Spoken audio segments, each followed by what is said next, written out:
Franz Ferdinand, Archduke of Austria-Este, was an unlikely figure to ignite a global conflict.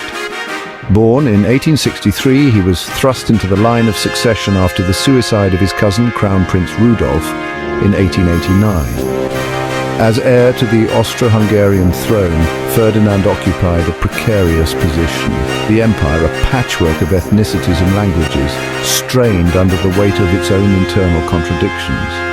Ferdinand, a man of strong will and even stronger opinions, became a lightning rod for controversy. Ferdinand's political views were often at odds with the prevailing sentiment in Vienna. He harbored deep suspicions of Hungary's influence within the empire and advocated for a more centralized, federalist system. He believed this would quell the rising tide of nationalism that threatened to tear the empire apart. However, his proposals met with fierce resistance from Hungarian leaders who saw them as a threat to their autonomy. Ferdinand's views on foreign policy were equally controversial. He was a staunch advocate for peace and a cautious diplomat, wary of entanglements in foreign conflicts. He recognized the growing threat posed by Serbia, a burgeoning Balkan state with ambitions of uniting all South Slavs under its banner. Yet he believed that war should be a last resort, a position that put him at odds with the hawkish elements within the Austro-Hungarian military. Ferdinand's marriage to Sophie Chotek, a Czech countess, further alienated him from the Habsburg court. The marriage, deemed morganatic under Habsburg law, barred Sophie from sharing her husband's titles and privileges. Their children were also excluded from the line of succession. The insult to Sophie, and by extension to Ferdinand, was profound. This only deepened his resentment of the court's rigid protocols and fueled his desire for reform. The assassination of Franz Ferdinand took place against a backdrop of simmering tensions and shifting alliances in Europe. The continent had been at peace for nearly half a century, but this peace was a fragile illusion. Beneath the surface, rivalries festered, fueled by imperial ambitions and economic competition. The great powers of Europe, Germany, Austria-Hungary, Russia, France and Great Britain, eyed each other with suspicion. Germany, unified under Bismarck, had emerged as a dominant force on the continent. Its rapidly industrializing economy and powerful military challenged the established order. This newfound strength, coupled with the ambitions of Kaiser Wilhelm II, made Germany a source of anxiety. France, still smarting from its defeat in the Franco-Prussian War, harbored deep resentment towards Germany.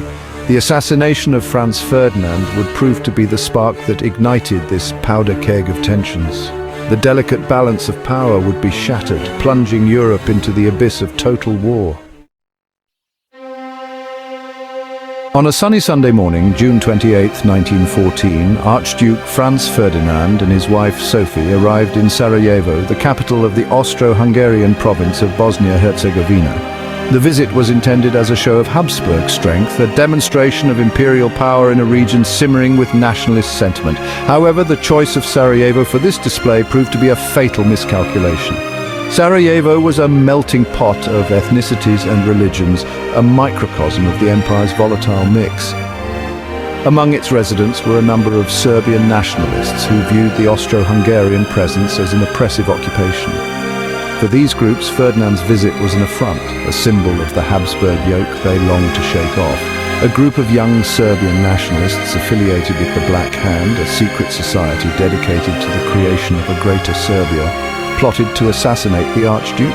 Armed with pistols and bombs smuggled across the border, they lay in wait along the planned motorcade route. The first attempt on Ferdinand's life came as his open-top car passed along the Appel Quay. A bomb, thrown by one of the assassins, bounced off the car and exploded under the vehicle following behind, injuring several bystanders. Shaken but unharmed, Ferdinand insisted on continuing his itinerary, albeit with a change of route. However, this change of plans was not effectively communicated to all the drivers in the motorcade. As the Archduke's car approached the Latin Bridge, one of the assassins, Gavrilo Princip, a 19-year-old Serbian student, found himself standing just feet away from his target. Seizing the opportunity, Princip drew his pistol and fired twice. The first bullet struck Sophie in the abdomen, the second hit Ferdinand in the neck. Both were mortally wounded and died within minutes. Section 4. a shot heard around the world. The immediate aftermath. The assassination of Franz Ferdinand and Sophie sent shockwaves through the capitals of Europe. The audacity of the act, the murder of an heir apparent on foreign soil, was unprecedented in modern European history. Initial reactions were a mix of shock, outrage, and a palpable sense of foreboding. Few could have imagined that this single event, this seemingly isolated act of terrorism, would have such far-reaching consequences. In Vienna, the news of the assassination was met with a mixture of grief and anger. The Habsburg court, still reeling from the loss of its heir, demanded retribution. Austria-Hungary, determined to assert its authority and crush Serbian nationalism, saw an opportunity to settle accounts with its troublesome neighbor. Within days, Austria-Hungary launched an investigation into the assassination, quickly uncovering evidence of Serbian complicity. The Black Hand, it was revealed, had ties to Serbian intelligence, and the assassins had received support from within the Serbian government. Armed with this evidence, Austria-Hungary resolved to punish Serbia.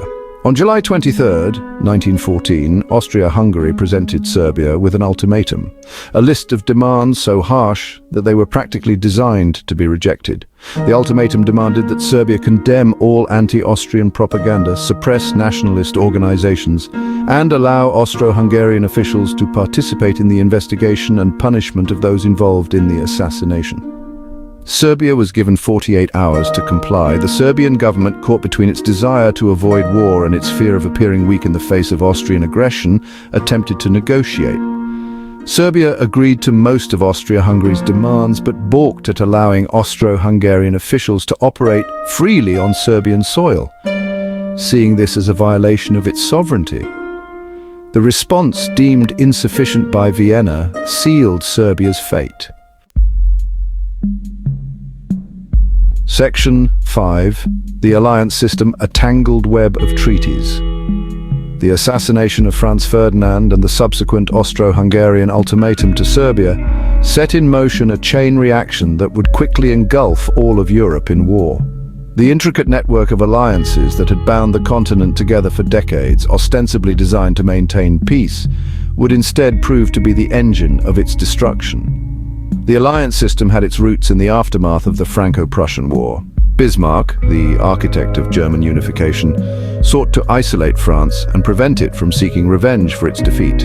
To this end, he forged a series of alliances with other European powers, most notably Austria-Hungary and Russia. This system of alliances, while maintaining a semblance of peace for several decades, created a web of interlocking obligations and commitments. An attack on one country, however small or insignificant, had the potential to drag all the others into the conflict. In the years leading up to World War I, the alliance system underwent a significant transformation.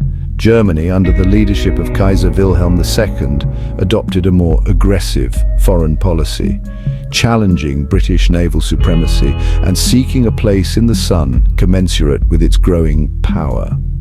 This alarmed the other European powers, leading to a realignment of alliances. Section 6. The Central Powers: Germany, Austria-Hungary, and the Ottoman Empire. Germany, fearing encirclement by its rivals, drew closer to Austria-Hungary. The two empires, linked by geography, history, and a shared fear of Slavic nationalism, formed the core of what would become the Central Powers. Germany, with its powerful army and industrial might, pledged to support Austria-Hungary in its confrontation with Serbia.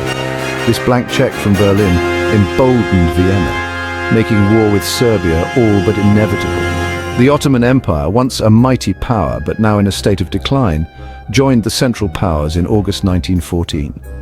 The Ottomans, motivated by a desire to regain lost territories and wary of Russian ambitions in the eastern Mediterranean, saw an opportunity to reverse their fortunes by siding with the seemingly stronger side. The Ottoman Empire's entry into the war would have significant consequences, closing off Allied access to the Black Sea and opening up new fronts in the Middle East. The Central Powers, though geographically disadvantaged, possessed formidable strengths.